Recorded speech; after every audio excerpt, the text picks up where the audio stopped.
النهارده بقى عمل مكرونه وبانيه. غليت الميه كده عشان اسلق المكرونه، وحطيت فيها زيت وملح. واول ما الميه غليت نزلت بالمكرونه. هقعد بقى اقلب فيها كده واسيبها 10 دقايق بالظبط تتسلق.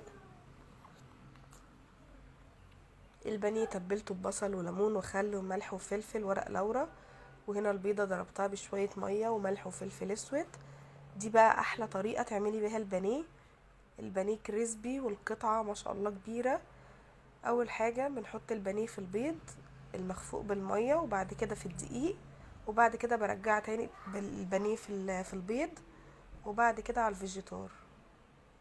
وانا حطيته في البيض مرتين، اول مره خالص وتاني مره بعد الدقيق. حطيه بقى في الفريزر وطلعيه في التحمير بقى. سيبيه حتى ساعه يتشمع في الفريزر، وطلعيه في طاسه سخنه بقى. شوفي بقى الجمال. هنا كده بيض دقيق، بيض تاني فيجيتار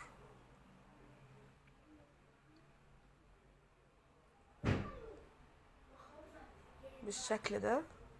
هعمل بقى كل الكمية بنفس الطريقة دي.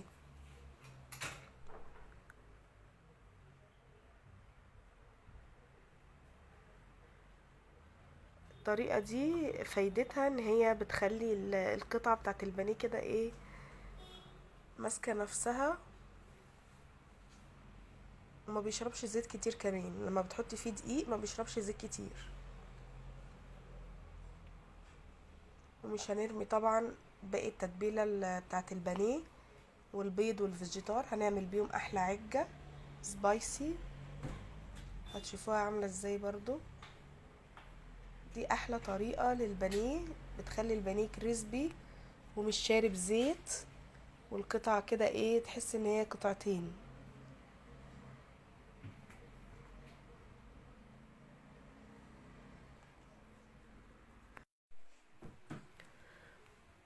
خلصت بقى كده تتبيلة البانيه وحطيتها بقى في الزيت. بصوا القطعة عاملة ازاي، تحفة وكريسبي جدا.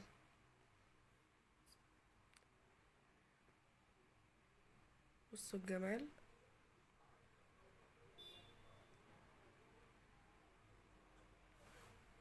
دول لسه.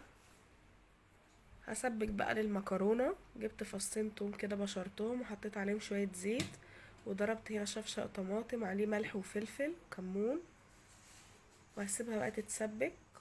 كنت بحمر البانيه وبعمل المكرونة في نفس الوقت، لان كنت متأخرة على الغدا والاتنين بقى كنت بعملهم مع بعض عشان نخلص في نفس الوقت. التسبيكة هنا اتسبكت قلت خالص اهي. دي العجة بقى، لميت باقي البصل على البيض على الفيجيتار على الدقيق كله كده مع بعضه، وهعمل احلى عجة دلوقتي. من جمالها تاكليها وتسيبي البانيه.